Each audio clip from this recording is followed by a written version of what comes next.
What up, all my fight fans? UFC 313, excuse me. 13. Imagine how many years ago that was.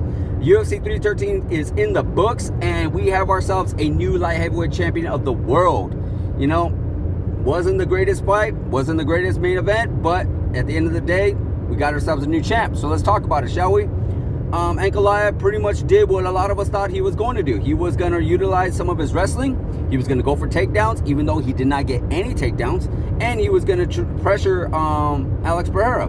Alex Pereira did something that we all didn't think he was going to do.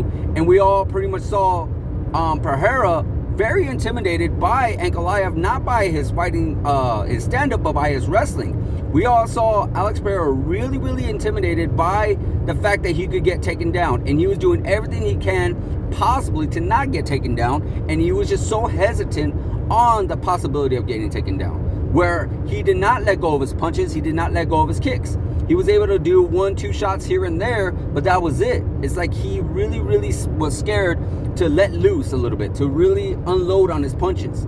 And, you know, it really cost him the fight, honestly. I do feel like Ankalaev did win the fight. It was a very close fight. I believe Ankalaev got 2 and 4. I do believe Alex Pereira got 1 and 3.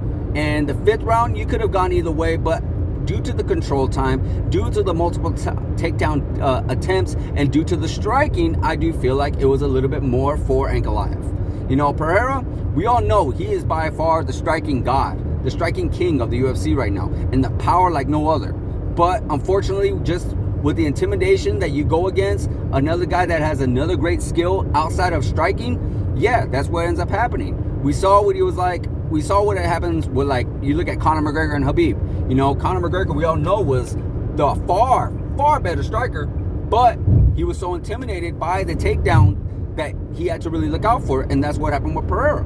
Pereira just kept looking out for that takedown, and hey, hands down, he did a great job, 100% takedown defense against Ankalaev. He could not get taken down, so that answers a lot of questions, that he has great takedown defense, but he just needs to be able to have his mindset to believe that, like, hey, my takedown defense is okay.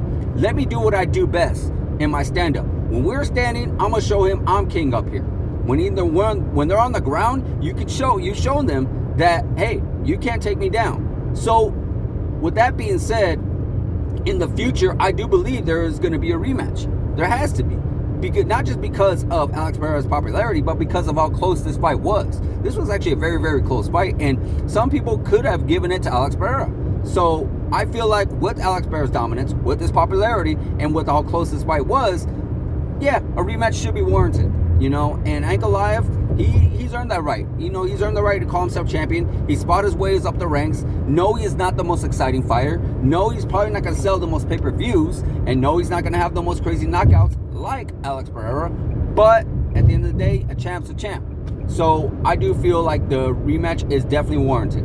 Definitely warranted, and I'll be looking forward to it, because I do believe Alex Pereira, no disrespect to Ankalaev, will do a lot better, because now he's going to have a lot more belief in his takedown defense, and he's going to have a lot more confidence in his stand-up ability against Ankalaev, for sure. Ankalaev, he did what he does. He's going to do a lot better himself. You know, he's shown that, like, hey, you know, Alex Pereira is not that easy to take down, and I still got to watch out for this guy's power, because he has great power, but Ankalaev has great power himself, and he was able to hurt Alex a few times. He was able to connect with Alex a few times. So you definitely want to watch out. So I do feel like this first fight was not the greatest, 100% not the greatest, but I do feel like the second fight is going to be a little bit more better. So definitely got to watch out for that. In the co-main event, you had Justin Gaethje taking on Fiziev in a rematch. We all know Justin Gaethje was supposed to take on Dan Hooker, but Dan Hooker, something happened with his hand, broke his hand or whatever, and he's having surgery right now. So Fiziev decided to take this fight on 12 days notice, and it was definitely a really good fight. Got fight of the night honors, and Fiziev looked good in that first round, but Justin Gaethje did what he does best. He was able to utilize some of his wrestling. He was able to utilize that great striking that he has. He utilized that toughness. You know, Justin Gaethje is just all around tough guy. The guy is harder than a damn coffin nail. The guy is extremely tough. It's hard to get him out of there. You have to really either knock him out flat like Max Holloway, or tap him out like we saw with Charles Oliveira and Khabib. So But none of that happened in this fight. Justin Gaethje looked really, really good, and I'm excited for the future for him. You know, we all thought this old guard was going to leave. The Michael Chandlers, the Dustin Poiriers, the Max Holloways, and the Justin Gaethjes. But it doesn't seem like that. It really doesn't seem like that. It seems like Justin Gaethje is going to stick around just a little bit longer.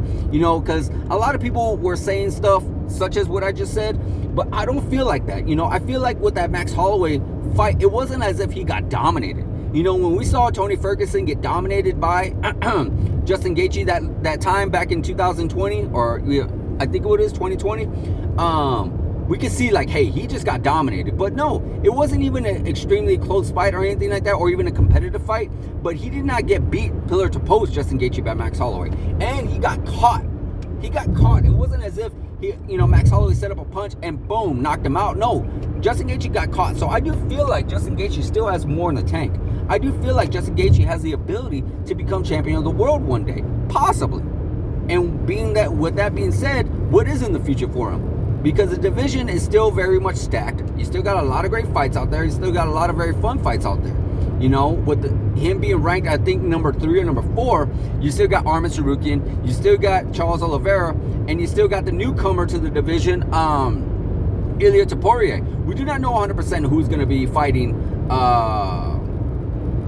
the champion, Islam Makhachev, in the coming future. I don't feel like Justin Gaethje has the chance for a title shot right now. I would like to see him get one more, but it wouldn't surprise me, because I know Islam Makhachev isn't the biggest fan of rematches, so I don't see him getting a Charles Oliveira right away, you know, especially after the fact that he dominated Charles Oliveira to win the championship of the world. I don't feel like he's very comfortable or excited to fight Ilia Topuria, being the fact that he came up from 145 pounds, and a lot of people feel like he's just supposed to get beaten by Islam Makhachev, and with the fact that Arman Tsarukyan had a chance to fight Islam Makhachev, but pulled out, I think, 2 days or a day before the fight.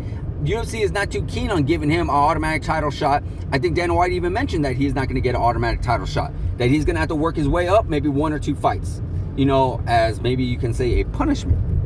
But that would leave Justin Gaethje. So again, it would not surprise me. It really would not surprise me if Justin Gaethje were to get a title shot. Does he deserve it? Absolutely, because, you know, Justin Gaethje's fought the who's who. Justin Gaethje's fought the best of the best. So I would not be mad at it. Would I want it right away for him? No. I would love to see how he does against someone like Arman, or maybe a rematch with Charles, or maybe welcome the newcomer to the division, Ilia Topuria. Either way, it's going to be exciting, because Justin Gaethje is exciting, and I'm excited for the future of this division and the future of Justin Gaethje. There's other great fights on that fight card that I'm not necessarily too keen on breaking down at this moment, but definitely check it out. I hear there was some controversy regarding buying the pay-per-view. It was very unfortunate. Hopefully, you guys can check out the replay either on Fight Pass or on YouTube, wherever you're going to check it out. But definitely, you want to take a look at it, even though that main event wasn't the greatest of all time. But again, guys, you vote for yourself. You know, take a look for yourself, and you tell me. So like, subscribe, hit that notification button, and I'll see you guys in the next video.